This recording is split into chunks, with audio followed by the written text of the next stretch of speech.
Welcome back to the channel, guys. It is not as cold as it has been, which is awesome because it has been freezing. We've been in the negatives, about -10 we were yesterday. But that's kind of the norm around here in January. About the coldest we've ever been that I can remember is a wind chill of about a -30. And it only lasts like a day, but still, that is pretty bad cold. One of the biggest concerns that I see is people worry about how farmers keep their animals warm in those kind of temperatures. So I'm going to talk about that a little bit today. We have a small herd of goats, a pig, a bunny, a pony, a whole lot of cats, and a few chickens. Now obviously, when it's that cold, most people start freaking out saying if you have outdoor pets, bring them in the house. That's not doable for farmers. So with our goats, they have a pretty large open barn that they all congregate in. Right now the whole herd is together. Throughout the summer we're split up pretty good. After kidding season we usually have our does and our kids and the bucks, and usually it's separated out quite a bit, which can kind of make things harder when you need to shelter that many bodies in different groups. So right now it's a lot easier with them all together. But as far as the goats go, they have that barn that they're in. We just bed them down with some hay or straw and they're pretty much good to go. They get a very, very thick winter coat in like most outdoor animals do. And obviously they shed that in the springtime and summer. But that's about all they need. They just need some hay and they're good. Our pony is new this year, so this is technically our first winter with her. We just got her back in April. She has this stall right here, which is inside of a barn. And it has a whole lot of windbreak, so she doesn't really need a whole lot either. And she also is extra super fluffy with her winter coat as well.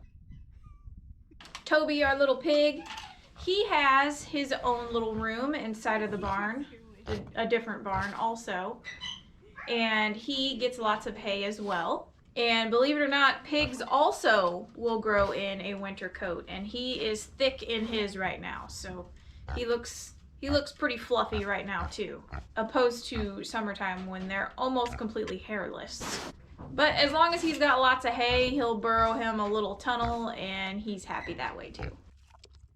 The kitties, they all have their own little boxes in a couple of different barns, and they are about 1 to 2 cat-sized boxes, and we fill those with hay as well.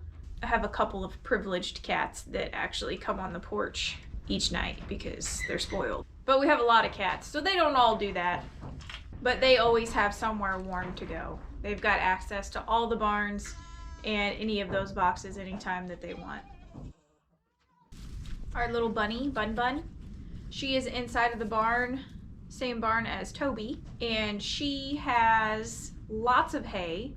And she also has a couple of boxes that are stuffed with hay as well. So she makes little nests and she's quite warm also. The chickens. Chickens don't really need a whole lot. They have a coop inside of the barn. They pretty much have 2 layers of wind block as far as building goes. As long as they're kept out of the wind, then they're good to go. They don't need anything special. They don't need a bunch of hay down or anything because they like to roost. They're birds.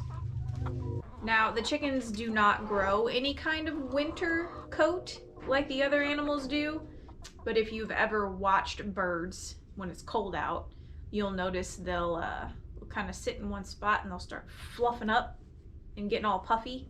That's what they do to keep warm. They lift their feathers up and it kind of makes like a air pocket around their body and keeps them warmer that way.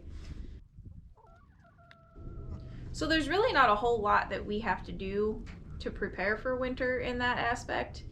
I'd say my biggest obstacle is water bowls. Freezing water bowls are a horrible, horrible thing.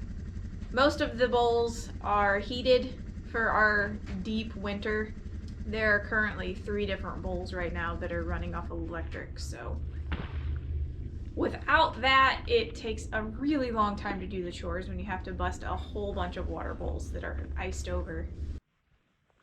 But that's about all we have to do for the great state of Illinois for winter time out here. As long as a farm animal has adequate shelter, bedding, and is in a good body condition, they really don't need a whole lot of extra for their wintertime survival. Farm animals adapt pretty well.